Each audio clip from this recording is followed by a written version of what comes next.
안녕하십니까. 저는 청주에 있는 마디사랑 병원의 변재영 원장입니다.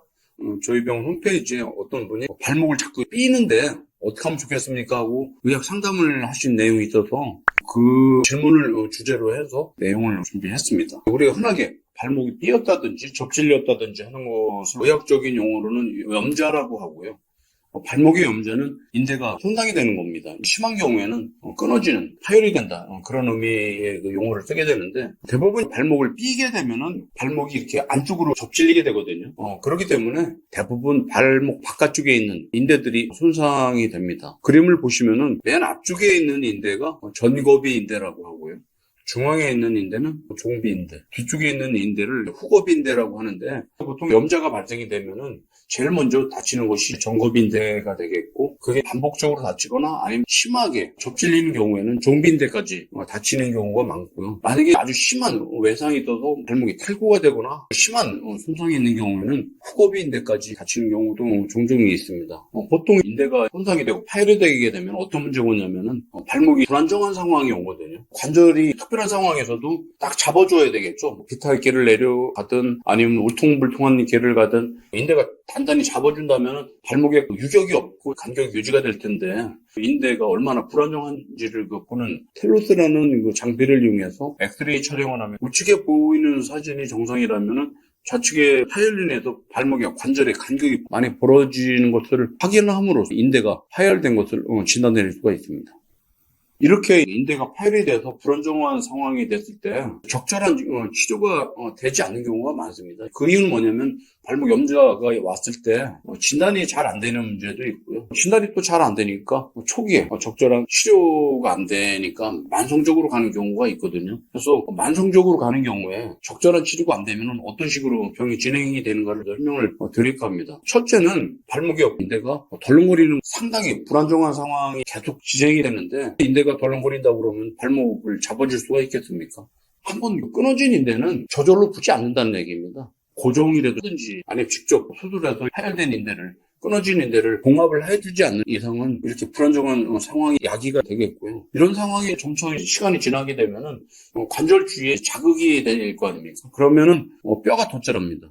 그림을 보시면은 29세 된 남자인데 원원에 보시면은 뼈가 이렇게 뾰족하게 자라 있는 걸 볼 수가 있고, 우측 사진에서도 뼈가 자라 있는데, 이런 상황이 되면은 걸어 다닐 때 그 뼈가 부딪히면 아프기도 하지만 관절의 운동 범위가 제한이 오겠죠. 완전히 구부러지거나 펴지지 않는 그런 상황이 되면서 관절염이 조금씩 오는 상황이 되겠고, 또 접질리는 상황이 반복적으로 생기게 되면은 관절 안에 있는 뼈를 싸고 있는 연골이 깨질 수가 있거든요.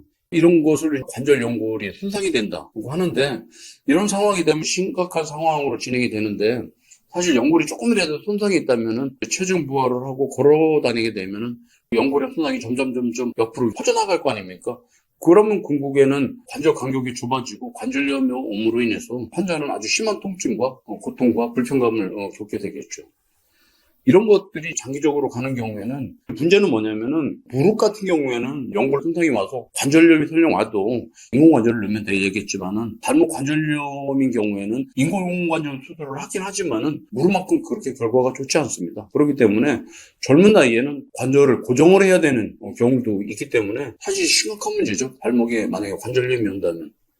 저희 병원에서 발목의 염자에 대해서 치료하는 원칙을 잠깐 말씀을 드리겠습니다. 앞서 말씀드렸듯이 전거비 인대가 제일 먼저 다친다고 말씀을 드렸는데, 만약에 이 전거비 인대에 부분 파열이 있거나 단독 파열이 있다면 일단은 비수술적인 치료가 우선시 되고 있습니다. 만약에 전거비 인대에 부분 파열이 됐든 완전 파열이 됐든 급성기다. 급성기라는 건 뭐냐면 다친 지 얼마 안 된 경우죠. 하루가 됐다, 이틀이 됐다, 뭐 그런 상황을 우리가 급성기라고 하는데, 이런 경우에는 일단 고정치료가 제일 중요합니다. 왜냐하면 급성기 때는 고정치료를 해놓으면은 인대가 붙을 수 있는 여지가 있거든요. 특히 젊은 연령대, 청소년기에는 더 그렇습니다.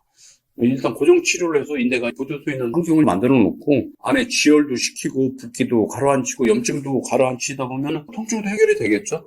그럼 이런 상황이 되면 보통 한 3주 정도 저희는 고정을 하거든요. 3주 이후에는 재활치료와 운동치료를 하면서 관절 운동도 하고 근력도 만드는 치료를 하게 되겠고요. 만약에 만성파열이다. 만성파열이라는 것은 발목에 염자가 생긴 게 오래됐거나 반복적으로 생기는 것을 우리가 이제 만성이라고 하는데, 이런 경우에는 인대가 이미 끊어져 있는 거니까 뭐 피가 나거나 그러진 않거든요. 주로 염증과 통증이 있기 때문에 여기에 대한 적절한 치료를 하면서 재활 치료와 이제 운동 치료를 병행을 하게 되겠습니다. 하지만 만약에 전거비 인대에 동반돼도 정비인대까지 끊어졌다면은 이때는 말씀드렸듯이 발목이 심하게 이렇게 불안정한 상황이 되거든요. 이런 경우에는 그냥 방치가 되면은 뼈가 덧자라거나 관절염을 손상이 오거나 궁극에는 관절염이 오기 때문에 이런 경우에는 수술적인 치료가 필요하겠고요.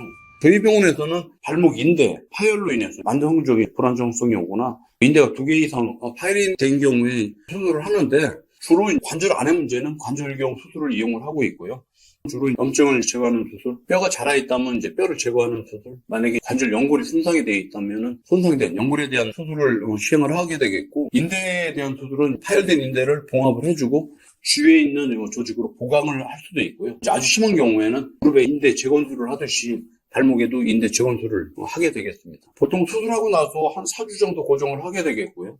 4주가 지나면 관절 운동을 동반해서 근력 운동을 하고 재활 운동을 들어가게 되는데, 지금 보시는 사진은 수술 전 후에 인대 부하 검사가 되는데, 제가 좌측에 있는 사진을 보시면 바깥쪽이 많이 벌어진 것을 그림으로도 쉽게 보실 수가 있겠죠. 같은 환자가 1년 후에 텔로스 장비를 이용해서 부하 검사를 해서 발목이 안정적으로 잡힌 것을 확인하실 수가 있고요. 이 환자 같은 경우에는 수술 1년이 경과된 시점에 수술하기 전에 생겼던 통증도 없고 쉽게 삐거나 접질리는 불안정한 상황도 없어서 아주 편하게 일상생활을 하는 것이 확인됐던 분입니다. 오늘은 환자분이 질문을 했던 발목을 자주 삐는데 어떻게 하면 좋겠습니까 하는 내용에 대해서 발목의 염좌에 대해서 말씀을 드렸습니다. 감사합니다.